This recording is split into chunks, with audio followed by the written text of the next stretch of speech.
Oh, you thought that was bad? Baby, you ain't ready for this tea. Because, as we all had the misfortune of witnessing, Donald Trump made his grand entrance at the Super Bowl last night. But let's just say it did not go how he thought it would. Matter of fact, it was straight up embarrassing. The man had to dip early, and whether that was because his team was flopping or because Kendrick Lamar came through with the ultimate halftime show "The Revolution will be televised," you picked the right time, but the wrong guy. We may never know. But me, my money is on the crowd dragging him for filth. Now, I know y'all have probably seen the videos and heard the weak attempts at debating whether or not he got booed. Spoiler alert, he did. But what if I told you there was a moment even worse than that? A moment so downright humiliating, it's probably the real reason he ran out of there. And trust me, that's saying a lot, because this was worse than getting flipped off at an Iowa game after getting booed there. And yes, even worse than when he exposed himself getting clowned at a Steelers game. Maybe at this point, Donnie should just stay away from football altogether. Now, let's get into these humiliating moments one by one, and make sure you watch until the end, because, like I said, it wasn't just the booze that got under his skin. What the crowd did to his face. Oh, it was personal. So do me a favor, drop a like, double check that you're subscribed, and let's get into this mess. Trump kicked off his big day in the most cringe way possible, trying to make everything about him. And I'm signing a proclamation, and perhaps you could define that. This is a proclamation declaring today, February 9th, as the first day. This follows an order issuing a name change from the Gulf of Mexico to the Gulf of America. For the first time in history, flying over the recently renamed Gulf of America. And we're flying right over it right now. So we thought this would be even bigger than the Super Bowl. This is a big time. Because of course, in his mind, he's bigger than the Super Bowl itself. This man is out here talking about renaming the Gulf of Mexico to the Gulf of America, and baby, it's giving delusion. That's about as realistic as people calling Twitter X. It's never gonna stick. So, before the Super Bowl even started, he was already out here embarrassing himself. Then, in an interview, he proudly declared that he was rooting for the Chiefs, and we all know how that turned out. One salty Chiefs fan even went viral for blaming Trump for the Donald Trump for the loss. That's the other reason why we didn't win, because the fucking Trump was at the goddamn game. God damn it! Trump should not have been at our fucking game. And honestly, I ain't saying he's wrong. Now, as we saw earlier, Trump got dragged at the game, with multiple clips floating around of him getting booed into oblivion.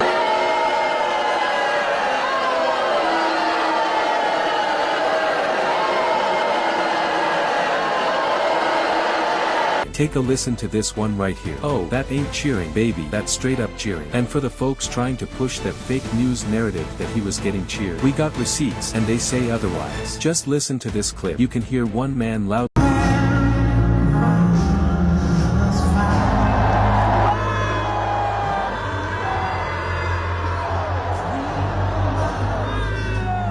booing, with a mix of cheers in the background. So let me know in the comments, but let's be real, we already know the truth. But let's set the booze aside for a second, because there are two other moments that had Trump looking like a whole fool. First, we gotta talk about what happened when he walked out onto the field, because one fearless heckler got right up in his earshot and read him for filth. And then, on top of that, we gotta talk about the fallout from him coming for Taylor Swift, which, spoiler alert, backfired spectacularly. Now, Taylor did get booed at the Super Bowl, but not for the reasons Trump wanted people to think. Her boos, strictly from salty Philly Eagles fans who were mad she was repping the Chiefs. But Trump, being Trump, couldn't help himself. He had to chime in with some messy nonsense. So, let's get into this next clip, where a bold legend looked Trump dead in his face and called him a traitor as he walked by.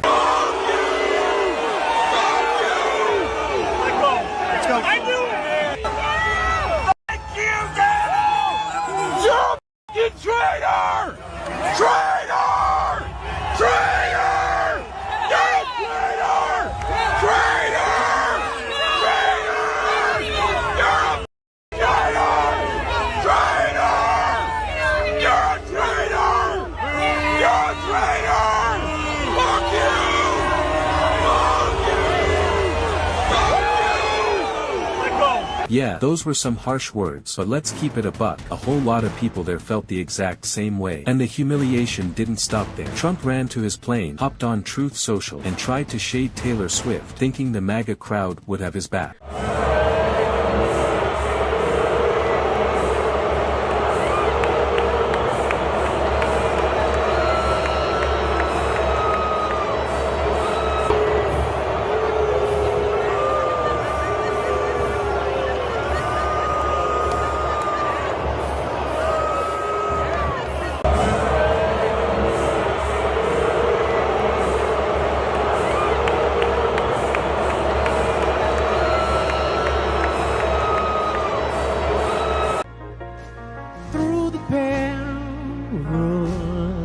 us fight for the rain.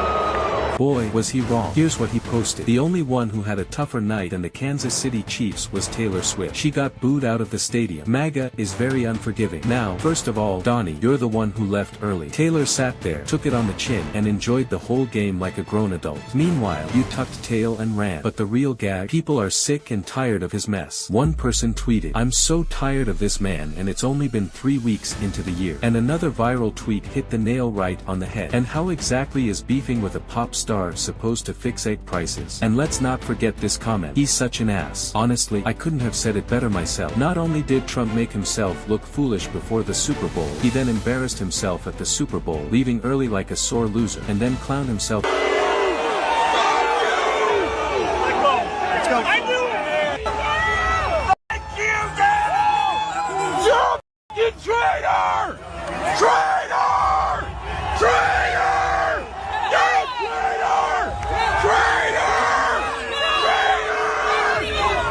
Again by trying to pick a fight with Taylor Swift, only for it to blow up in his face. Phew, a mess. Let me know your thoughts in the comments, and thanks for watching. For Really American, I'm Kenny Hess, and I'll catch y'all in the next one. Bye bye.